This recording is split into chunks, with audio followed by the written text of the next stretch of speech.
देख रहे हैं वासुदेव शॉर्ट्स। जी, सदर पाकिस्तान साबिक सदर डॉक्टर आरिफ अलवी साहब कल लाहौर में सहाफ़ियों के साथ वो बातचीत कर रहे थे, जहाँ पर एक तो उन्होंने जनरल बाजवा के हवाले से इंकशाफ किया। वो हम आपको अपनी पिछली जो वीडियो है उसमें अपडेट कर चुके हैं। उसके अलावा लेफ्टिनेंट जनरल सरफराज साहब जो कि प्लेन क्रैश में यानी हेलीकॉप्टर हादसे में शहीद हो गए थे, वो वाक़े के बारे में बताया कि मैं उनके घर जाना चाहता था फातिहा खानी करने के लिए, तो मुझे वहाँ पर रोका गया, नहीं जाने दिया।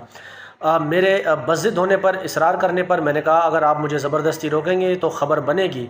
जनरल बाजवा ने मुझे जाने से रोका, फिर उसके बाद डीजी आईएसआई ने रोका, कहा कि सिक्योरिटी थ्रेट्स हैं। मैंने कहा जब वज़ीर आज़म साहब जा सकते हैं तो मैं क्यों नहीं जा सकता। इस हवाले से वो कहते हैं कि बाजवा साहब ने मज़ीद उनको कहा कि मैं आपको कल उनके घर ले जाऊँगा फातिहा खानी कराने के लिए, लेकिन वो कल फिर दोबारा कभी नहीं आई। लेकिन वो कहते हैं जब भी कोई फ़ौज में शहीद होता था तो मैं उनके घर वालों को फ़ोन पे रब्ता कर कर ताज़ियत ज़रूर करता था।